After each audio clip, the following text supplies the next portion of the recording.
This is an introduction to polyamory.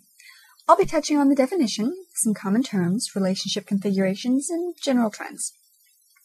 Polyamory is a very complex concept. We can't possibly expect to cover all the nuances and details in a PowerPoint presentation. My goal here is to simply acquaint you all with the basic idea of polyamory.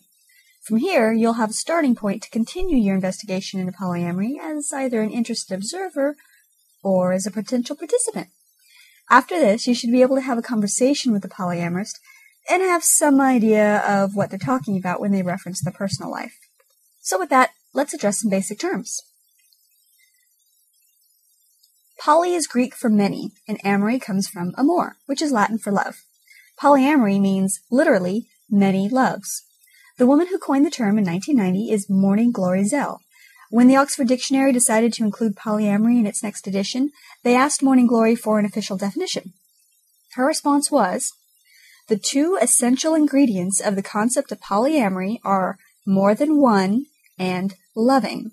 That is, it is expected that the people in such relationships have a loving emotional bond, are involved in each other's lives multidimensionally, and care for each other.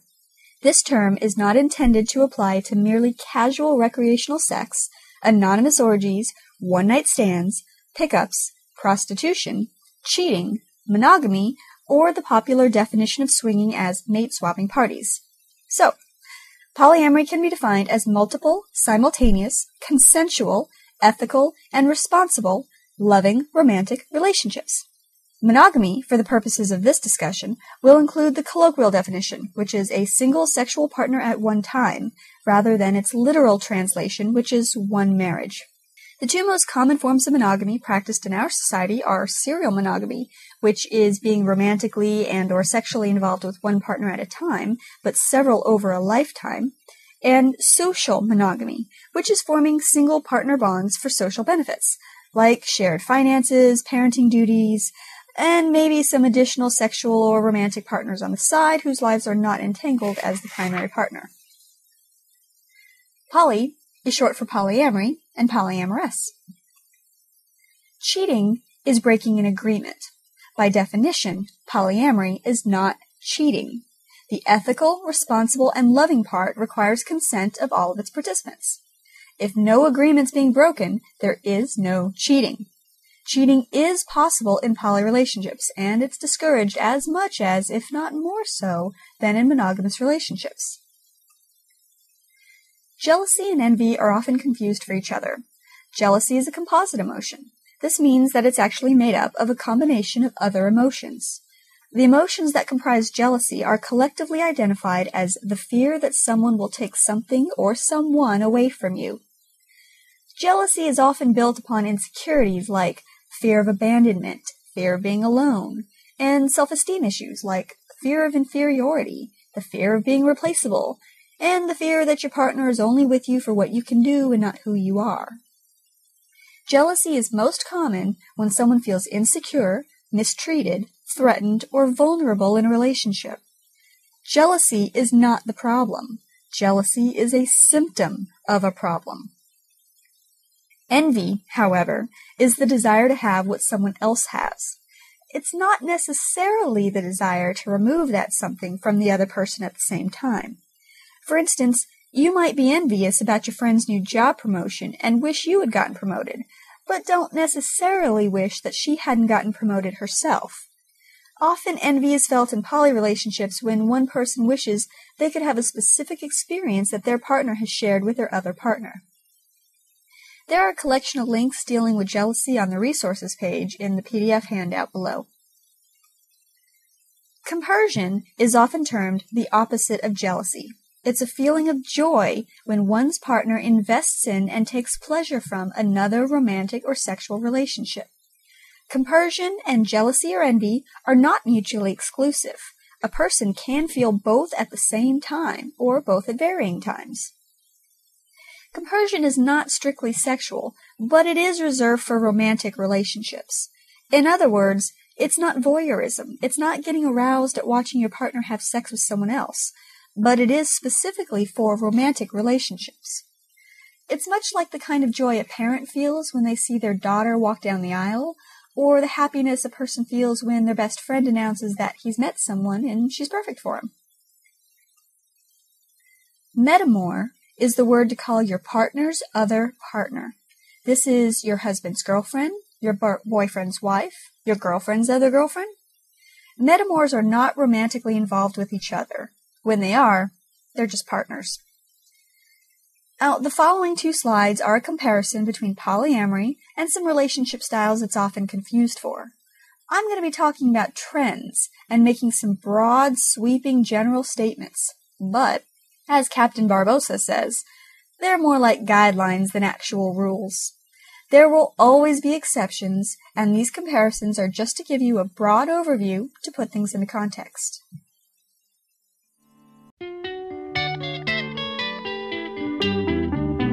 Did you ever have to make up your mind? Poly, as you know, is Greek for many, and gamos is Greek for marriage. So polygamy means many marriages. The word polygamy does not imply gender ratios. Polygyny is the practice of having multiple wives, gyne being Greek for women, and polyandry is the practice of having multiple husbands, andros being Greek for man. Both are subsets of polygamy. When most people hear the word polygamy, they're usually thinking of polygyny. Now, there are actually several other forms of polygamy, but that's complicated and we don't need to go into that here. A look at non-monogamy throughout history can be found on the history page of the poly section here at the in-between. Polygamy is marriage-based. Traditionally, across nearly all cultures and eras until only recently, marriage had nothing to do with love. In most non-tribal societies, love was even actively discouraged between spouses, in spite of a few romantic pieces of literature that tell tales of great romances between spouses. Marriage was about property and alliances. The word polygamy refers to multiple marriages and does not reference the presence or absence of love between those involved. Polyamory is based on loving relationships. Marriage is not specifically a part of polyamory. However, as the chart here implies, it is possible to have love within a polygamous relationship, and it is possible to have marriage in a polyamorous relationship. But the word polygamy only addresses the marriage portion of the relationship, and polyamory only addresses the emotional connection part. Much like love and sex, love and marriage are not automatically connected, but many people think they're better when they go together. Historically, a society's laws and rules were dictated by that society's religion, particularly rules guiding interpersonal relationships. So most cultures' versions of polygamy tends to be described and regulated by the governing religion. However, in regions that allow the separation of religion from legal contracts or relationships, it is possible to have a polygamous relationship that's not based on a religion. Those just happen to be in the minority because of how societies typically regulate marriages. Secular is the state of being separate from religion. So, for instance, eating and bathing may be regarded as examples of secular activities because there's nothing inherently religious about them. Note, however, that both eating and bathing are regarded as a sacrament by some religious organizations, and therefore they would be religious activities in their worldview. Likewise, the tenets of polyamory are not based on any particular religion, and polyamory is practiced across a continuum of spiritual and non-spiritual people. Although many people do incorporate their spiritual beliefs into their polyamorous structures, particularly American paganism, and some people do find justification for polyamory in religious texts of various established religions. Now, some people may incorporate religion into their version of polyamory. Polyamory by itself does not espouse any particular religion or religious beliefs, whereas many forms of polygamy are explicitly for the purpose of expressing a form of worship or dictated by a governing religion. As I mentioned a few minutes ago, polygamy is often broken down to either polygyny or polyandry. Most cultures who have embraced polygamy historically have encouraged only one form and not the other. So, in a culture that allowed polygamy, Usually only one gender was allowed to have multiple partners, but not the other. Some exceptions to this are most of the Native American tribes, which practiced a wide variety of sexual arrangements, some of which had no strong preference for one gender over another, even within a single tribe. Polyamory, as an overall philosophy, however, does not imply any particular gender preference. This means that the individuals who choose to practice polyamory get to choose what form their polyamory takes. However, many polyamorous families do make gender limitations. You'll sometimes see an existing couple make agreements to only allow partners of one gender, preferably the same partner for both of them. This kind of agreement is most commonly found in people exploring polyamory for the first time. What happens in practice, however, is that usually each partner ends up with however many partners they have time and energy for, and of whatever gender they naturally prefer. With polyamory, which gender gets multiple partners is decided upon by the individuals involved. With polygamy, which gender gets the multiple partners is decided by the culture that subscribes to that version of polygamy. If you're a fundamentalist Mormon, for instance, you don't have a choice. If you're female, you are allowed one male partner, but he is expected to have several female partners. If you're a polyamorist, you get to decide who gets how many partners and of what gender by negotiation with those in your romantic group, and your relationship structure can look very different from the polyfamily next door. Much like polyamory and polygamy, poly and swinging are not mutually exclusive, but they are different. Swinging defines its relationships by sex. There may or may not be love. Usually, love is not expected or encouraged. Swinging spans the spectrum from close friends that you have sex with all the way to partner swapping with strangers at parties. Polyamory defines its relationships by love. There may or may not be sex, although most of the time there is some sexuality. Polyamory spans the spectrum from intimate friendships all the way to spouses, or spice, as some like to say. Swinging tends to be encounter-focused, where a person has encounters or specific instances or situations like swinger parties, large events, or, quote, dates. Polyamory tends to develop relationships that are ongoing over a period of time. Some swingers can have swinger partners that are regular and ongoing relationships and can even socialize with them outside of swinger events. Those are often called friends first swingers. And polyamorists, like monogamists, can also have dates or party hookups or casual relationships. But overall, the ideal of poly is to form long-lasting relationships, while swinging is about experiencing sexual encounters. Some swinger organizations even strictly state in their rules that there is to be no fraternization or socialization outside that venue. Swinging is couple-centric. Its common rules and setups are designed around couples and protecting the primary relationship.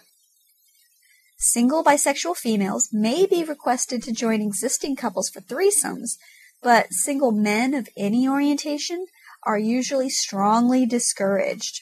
If they're not outright banned, they'll usually be charged higher cover charges or admission prices to events. There's no real established set of rules for groups larger than 2 people. Polyamory, as a philosophy, is not couple-centric. As I mentioned during the polygamy slide, it doesn't define, by itself, who does what with whom. So each individual in each group can decide their own structure. Individuals and groups may design their relationship to be couple-centric if they want, and in fact, that is quite common for people trying out poly for the first time. But polyamory by itself does not define the relationship structure like swinging does. As we've been seeing, polyamory has a wide range of relationship styles. It can sometimes resemble swinging and polygamy. It's also often confused with just dating or playing the field in the monogamous world. This is because there's a spectrum of relationship styles within polyamory. At one end, we have polyfidelity, and at the other end are the free agents. A free agent is someone who behaves as though he is single. Remember that a key element in polyamory is consent, so everyone has to know and agree to the arrangement. This means that a free agent is not lying, hiding, cheating, or playing around. He just makes decisions about his life by himself without necessarily consulting his partners. If he wants to start dating someone new, he probably won't ask his existing partners first. If he wants to move, change jobs, go back to school, make any major life decisions, he decides with very little input from his partners. He might consider their feelings about it, but in the end, he is going to decide to do what he wants to do. And when I say he, a free agent can be any gender. Now, this is not the same as how a person might behave in the beginning of a relationship, where it just hasn't reached a deep enough level yet to justify giving your partner that much input. A free agent prefers all his relationships to be structured this way, regardless of how deep the emotional connection or how long the relationship has lasted. Polyfidelity is like what many of us think of when we think of today's version of marriage, only with more people. It's an exclusive group, a closed group that considers all members married to each other or in a single family unit. A polyfidelitous group may or may not be open to adding new partners. If they are allowed, new partners are not added without acceptance from all the other members of the group, and often, but not always, new partners are only added if they agree to be fully involved with all existing members of the group. Many poly people fall somewhere in the middle, forming long-term intimate relationships where each person tries to incorporate all the various partners and metamors into his or her life to varying degrees. Some partners become life mates, and some partners become less entangled, but no less important. The poly ideal is to consider everyone's feelings and to try to find the right balance for everyone involved, to communicate, to find compromises, and to work to ensure everyone's happiness, not solely one's own. Some people even slide around on this continuum at different points in their lives. Someone who's focusing on school or career, for instance, might prefer the free agent end of the spectrum, and might then move towards polyfidelity later in life when raising children for more stability in the children's lives. I've got my life in such a mess, and I don't know what to do. How can I live in this old world and be in love with two? Polyamory encourages consciously choosing and designing your own relationship structure. Because there are comparatively few models of successful poly relationships in a society that claims monogamy is the only acceptable choice, every individual and group has to make up the rules as they go. This allows for a great deal of diversity and a mindset that everyone should find whatever works for them, even if it doesn't work that way for anyone else. Because of that, there's the spectrum of relationships that we just saw, and there's a wide variety of configurations that a poly relationship can look like. A couple, or a dyad, is the basic building block of all other configurations. This is a romantic relationship between two people. A V is a relationship that includes three people, where one person has a romantic relationship with two partners, but those partners do not have a romantic relationship with each other. The person who has the two partners is called the hinge, or the pivot. The two partners are called the wings. They are metamors to each other, since they are their partner's other partner. The relationship between the two metamors can range from very close friends to never having met or spoken, as long as they are both aware of the arrangement and agree to it. A triad is a relationship that includes three people, but all three people have a romantic relationship to each other. An N or a Z is a group of four people where there are two sets of couples and one person from each couple is romantically connected to the other. Just like in a V, the individuals who are not romantically linked together should know about everyone else, but they may not ever have met, or they may all be friends with each other. This is quite common in situations where each set of couples are comprised of one monogamous person and one polyamorous person, and then the poly individuals from each couple find each other. A quad is a group of four people, where each individual considers himself romantically involved to all three of the other people, and the group as a whole thinks of themselves as a family, just like the triads, but with four people instead of three. Now, in a dyad, where we have two people, there's one relationship, that which is between the two individuals. Do you know how many relationships we have in a triad? There are 4 relationships.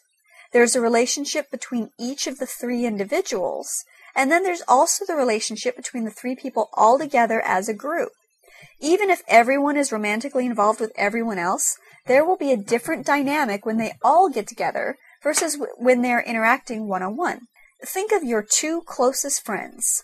Think of how your relationship with each of them is different and similar to each other. How is their relationship to each other? How are things different or similar when all 3 of you get together? If you don't have 2 close friends who are friends with each other, think of 2 of your siblings, or cousins, or your parents, or your spouse and your best friend, or any 2 other people in your life who might have their own relationship with each other in addition to your relationship with you. The balance between all 3 individuals' needs and wants in your relationships, for each dyad and as a group, is very similar to what it's like to operate in a triad. Now, how many relationships are there in a quad? There are 6 sets of couplings here, and 1 big group, so that should make 7, right? Well, there are also 4 triplings, making 11 total relationship dynamics. Polyamory can get very complicated very quickly. This is what's called an intimate network. This is my personal romantic network. Our family name is the amorphous squiggle, which is a math term meaning an ever-changing random shape.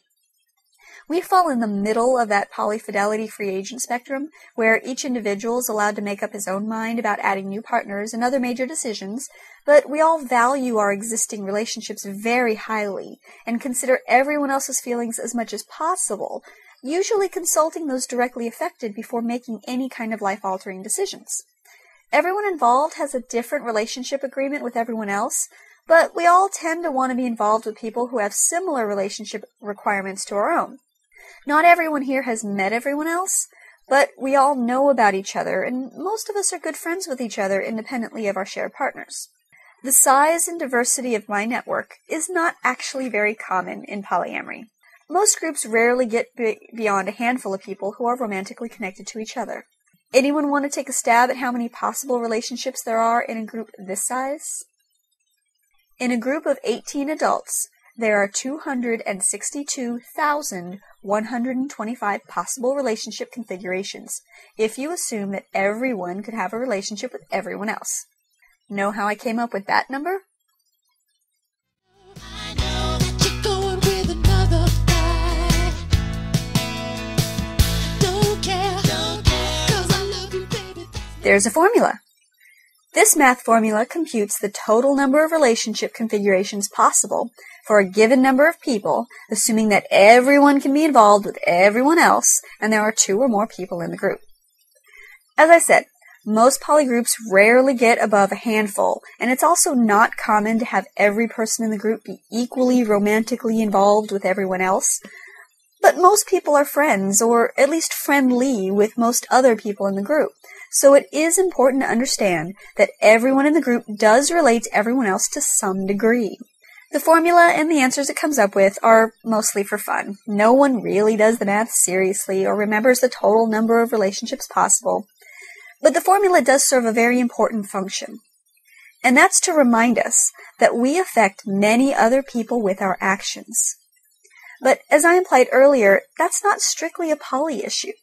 Any family or group of friends who interact together will face scheduling and personality compatibility issues. It's not a poly issue, it's a people issue. Monogamous people have these sorts of issues too. Large families, people with close-knit social groups who organize group gatherings, parties, trips, and so forth. Everyone's feelings have to be consulted, everyone's schedules have to be coordinated, and everyone's preferences have to be taken into account, and compromises have to be made. It's really no more complicated than social monogamous people. Except for the sex, some people might say. With all those people having romantic relationships with each other, we do have to address the sexual issues. For instance, how do poly people stay safe? Polyamorous people, for the most part, try to be very well educated about sexual health and safety and the risks involved. Communication is the #1 rule to poly relationships, and sex is no exception. Many people have frank and candid discussions about their sexual history and their current medical status. Each group has their own guidelines in place for when and how any individual can take a new sexual partner. Poly people make agreements like fluid bonding and condom contracts, which are strict agreements on when to use condoms and when it's appropriate not to. Poly people also often get tested for STDs regularly, and it's very common to share those test results with current and potential partners. Poly people tend to take their responsibility to their partners very seriously. As the formula illustrates, there are a lot of people who are affected by our individual decisions. Because of the awareness of how our actions affect so many other people, I've found that there's actually a greater understanding of sexual health within the poly community than within our society in general. Very rarely are monogamous people encouraged to discuss their sexual history or medical records on a date with a new partner. Many people are just too uncomfortable to talk about how many partners they've ever had, or to ask to see someone's test results before having sex. And many people are not satisfied with sexual activity that does not include intercourse, fluid transfer, or genital contact, unlike some poly people who do place varying degrees of limitations on their relationships for a variety of reasons. Paul R. Abramson and Stephen D. Pinkerton point out in their book, With Pleasure, Thoughts on the Nature of Human Sexuality, that it's actually safer to have sexual relationships with several known, responsible, long-term partners at once than to have sexual relationships with one person at a time whose status or history is unknown. And they provide complex mathematical formulas like this one to illustrate how that's so. For example, there's actually an organization within the porn industry, sort of like a union, that provides regular HIV testing and promotes regular condom use, among other things. And many of the biggest companies self-regulate with mandatory HIV tests and condom use.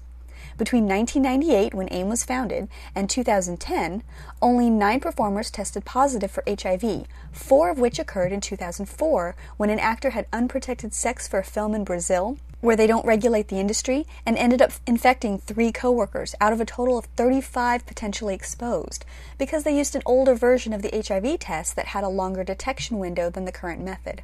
None of the other 5 performers who have tested positive since AIM was founded contracted HIV while working, meaning that the partners they got it from were not as strictly regulated as the porn actors.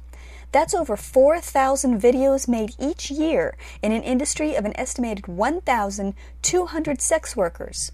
Only 3 people caught HIV from AIM-regulated coworkers in 12 years, and those because of a test with a long detection window that's no longer used. Porn actors average about 12 different partners per month, compared to the general public, which averages 2 or less per month, and yet their incidence rate is way lower than the general public when they comply with the industry recommendations. The rigorous testing standards and open medical records policy of AIM have resulted in a significantly lower chance of acquiring HIV than the general public. Within the poly community, rigorous testing standards and openly discussing medical history can result in lower incidences of STD transmission. In addition, poly people, on average, don't actually have significantly higher numbers of partners in their sexual history as the average serial monogamist. I personally know more polyamorists in their 30s and 40s who have had less than 10 sexual partners than I do monogamists. This is a blank template for the Sexual Health and History Disclosure Form, which is a convenient form for gathering all the data anyone would need for a complete picture of their sexual health and status. Not all poly people actually fill this form out and give it to their partners, but it is a great tool for giving you an idea of the kinds of information that poly people often disclose to potential partners, and the kinds of information that all sexually active adults should be keeping track of in their own records. I actually do fill this out, and I send blank ones to anyone I'm considering as a new partner to have them fill out, as do several of my partners and friends. One of these forms is included in the handout, and there's a link on the Safe Sex page of this website where you can download a PDF on your computer for a digital exchange, or print and fill out by hand. Even if you do not print out and exchange the actual form, and even if you're not polyamorous, I highly recommend keeping a copy for your own records to record your own sexual health.